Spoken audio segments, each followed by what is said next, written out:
This video is sponsored by Shadowverse Evolve. Shadowverse is a digital card game, and it has mechanics that only digital card games can do. Shadowverse Evolve is a physical card game that is really intuitive to play in person. So a question that I get a lot is, how did they adapt the cards from the digital game to work in Shadowverse Evolve? To show you, I've picked out an example from each of the classes in Shadowverse Evolve, so you can see for yourself how they've been changed to become playable in real life, all while keeping the flavor and character of these cards that you know and love from the digital game. Arya, Fairy Princess, is definitely a familiar face to any Forestcraft player. In the digital game, her first card put fairies in your hand until it is full, and we understand that a hand can hold a maximum of 9 cards. In physical trading card games though, quite often you can have as many cards as you want in your hand as long as you discard down to a certain size at the end of your turn. It's more natural in person to check your hand size at once at a certain time, rather than always being mindful of the quote-unquote limit. So, in Shadowverse Evolve, Arya can put up to 9 fairies straight onto the field or into your EX area, which acts as a second hand that your opponent can see. I love that it's up to 9 tokens, by the way, because on an empty board and empty EX area, it would completely fill it up, but it's also a nod to the hand size limit of the digital game of 9 cards. Tsubaki has Ambush in Shadowverse Digital, but in Shadowverse Evolve, the mechanics of attacking are a little different. You can only attack followers that are engaged unless your attacker has Assail. Effectively, this means that you can choose to have any of your followers be unattackable as long as you don't attack or activate an engage effect with them yourself. So in Shadowverse Evolve, rather than having Ambush, Tsubaki gives the player a choice. Destroy an enemy follower, which is very similar to the digital game's fanfare effect, or gain Storm. This newfound flexibility lets the player express their playstyle and decision making. Defensive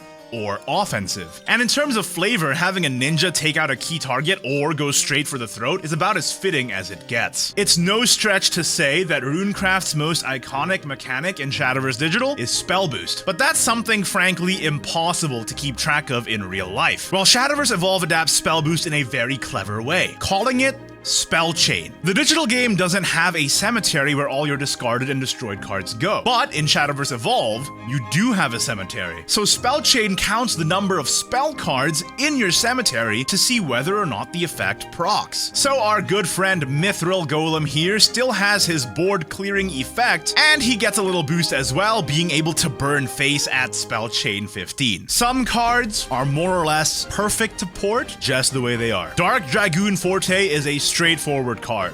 Go face. So in Shadowverse Evolve, we go face, baby! A very cool thing to note though, in Shadowverse Evolve, you evolve followers using play points. So her physical counterpart is a little cheaper up front, but you can pay 2 play points to evolve her for great justice. In Shadowverse Evolve, Shadowcraft and Bloodcraft have been merged into a single class. In the digital game, Lord Adamy is a Shadowcraft card that can reduce its own cost by destroying 4 of your allied cards. Makes sense for Shadowcraft. They often can have bodies that stick because of their iconic last words mechanic. In Shadowverse Evolve, he can do much the same with 4 reserved cards, but he can also banish 4 cards from your EX area to achieve the same effect. This synergizes with many of the adapted Bloodcraft cards in Abysscraft, which can put forest bats into your EX area. So Lord Adamy has been adapted naturally to fit the characteristics of both while retaining the spirit of the card. Not every follower can evolve in Shadowverse Evolve, and in fact, managing your evolve deck is a big part of the game. So some cards from Shadowverse Digital just need a little boost to their base form. Case in point, Moon Al Mirage. Her original effect gets more value when you evolve her, as with a higher defense total, she can survive more trades and fully restore the damage taken. In Shadowverse Evolve, she keeps the feel of this effect by increasing her attack stat when you strike an enemy follower and gaining defense stats at the end of your turn. Notice that the stat increases are +2 for both, which is what you get when you evolve most followers in the digital game. Love the little details like that. As a bonus, I want to show you an iconic neutral character from Shadowverse, Flame and Glass. In the digital game, you have to have Harnessed Flame and Harnessed Glass survive a turn